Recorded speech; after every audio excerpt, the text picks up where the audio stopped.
नमस्कार विद्यार्थी मित्रों, कक्षा 6 विषय हिंदी पाठ 8 राजा का हिस्सा यानी कि राजा का भाग। तो विद्यार्थी मित्रों, इस पाठ का प्रकार है कहानी। राजा भोज बड़े प्रजा वत्सल थे। प्रजा वत्सल यानी प्रजा प्रेमी। वे स्वयं राज्य में घूम घूम कर प्रजा की कठिनाइयों को देखा करते थे। वो क्या करते थे? लोगों के बीच जाकर उसकी कोई मुश्किल हो उसका निराकरण लाते थे और उन्हें यथासंभव दूर किया करते थे।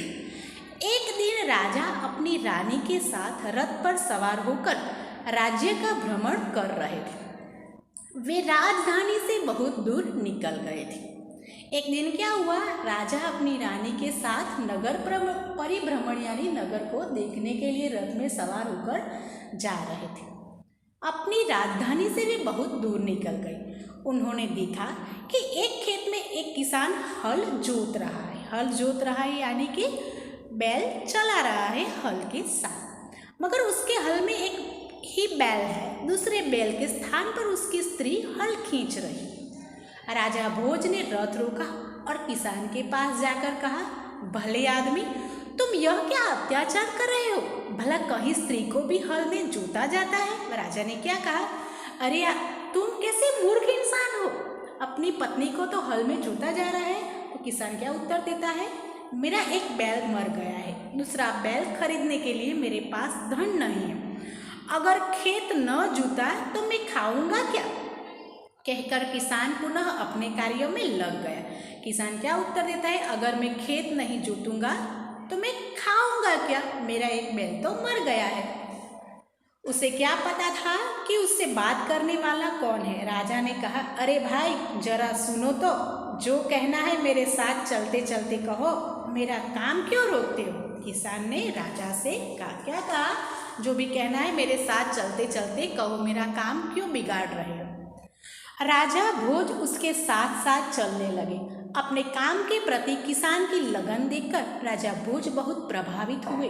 वह बोले, भले आदमी, इस प्रकार तो तुम्हारी पत्नी थक जाएगी और थकावट की वजह से कोई दूसरा कार्य भी नहीं कर सकेगी।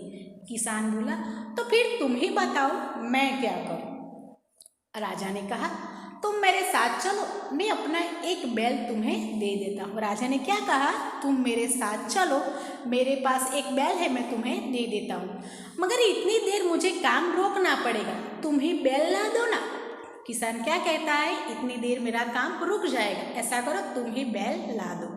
अच्छा, ऐसा करो, तुम अपनी पत्नी को रथ के पास भेज दो। राजा क्या कहता है, तुम अपनी पत्नी को रथ के पास भेज दो, वह मेरी पत्नी से बैल ले आएगी, तब तक मैं तुम्हारे हल में जुतूंगा। राजा ने क्या कहा, तुम्हारी पत्नी की जगह मैं बैल में जुतूंगा।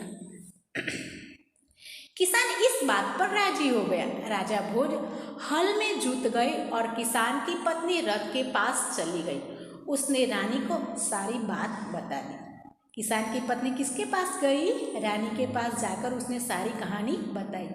रानी ने पूरी बात सुनकर कहा, तुम्हारा बैल तो कमजोर होगा, वह हमारी बैल का साथ नहीं दे सकेगा, इसीलिए तुम दोनों ही बैल ले जाओ। रानी ने क्या कहा, तुम्हारा बैल कमजोर है, इसीलिए तुम हमारे दोनों बैल ले जाओ। किसान की पत्नी दोनों बैल लेकर खेत पर पहुंची। किसान बहुत प्रसन्न हुआ। राजा भोज ने कहा, अगर कभी कोई दिक्कत हो तो मेरे पास आना। राजा ने क्या कहा, अगर कोई परेशानी हो तो मेरे पास आना। कहकर राजा भोज ने उसे अपना परिचय दिया तो किसान बहुत शर्मिंदा हुआ। तो राजा ने उसके बाद क्या किया, अपना परिचय देते हुए कहा कि मैं राजा भोज हूँ। उसने राजा से बार बार क्षमा मांगी। राजा प्रसन्न होकर वापस चल दिए। उस बार उस किसान के खेत में बहुत अच्छी फसल हुई। फसल यानी पाक। उसके आश्चर्य का ठिकाना न रहा जब उसने देखा कि खेत के जितने हिस्से को राजा भोज ने जोता था उसमें मोती उगे थे, बाकी के हिस्से में उम्दा किस्म के गेहूं उगे थे। किसान बहुत प्रसन्न हुआ। किसान ने सारे मोती इकट्ठे किए और राजा भोज के पास जा पहुंचा। उसने सारे मोती राजा भोज के चरणों में रख दिए और राजा को सारा किस्सा कह सुनाए। तो क्या हुआ, जिस भाग को राजा ने जोता था उस भाग में मोती पैदा हुए और जो किसान ने जोता था उसमें अच्छी नस्ल के गेहूं पैदा हुए। किसान सारे मोती लेकर राजा के पास जाता है और राजा के चरणों में मोती रखकर सारी कहानी बताता है। राजा ने कहा, ये मोती तुम्हारे खेत में उगे हैं, इन पर तुम्हारा हक है, इन्हें तुम ही अपने अधिकार में रखो। नहीं महाराज, यह आपके परिश्रम का प्रताप है, इसीलिए मैं इन्हें नहीं ले जाऊंगा। किसान क्या कहता है, ये आपकी मेहनत के कारण हुआ है, इसे मैं नहीं ले जा सकता। मेरी प्रार्थना है कि आप इन्हें राजकोष में जमा कर ले और गरीबों की भलाई के लिए काम में ले। किसान क्या कहता है, गरीब होते हुए भी वो क्या कहता है कि इसे आप ले लो और इसे अपने राजकोष में जमा कर लो, और अगर कभी कोई गरीब या दीन परिवार का कोई किसान आए तो उसकी मदद के लिए मोती यानी धन को खर्च कर लेना। किसान की बात सुनकर राजा बहुत प्रसन्न हुए और उन्होंने मोती स्वीकार कर लिए। किसान की बात सुनकर राजा भोज बहुत आनंदित हुए और उन्होंने मोतियों का स्वीकार कर लिया। तो विद्यार्थी मित्रों, इस कहानी से हमें यह सीख मिलती है कि जिसने परिश्रम किया है फल उसी को मिलना चाहिए। किसी के परिश्रम का फल यानी उसकी मेहनत का फल हमें लेना नहीं चाहिए। हमें हमारे फल की प्राप्ति के लिए खुद परिश्रम करना चाहिए। जय हिंद, जय भारत।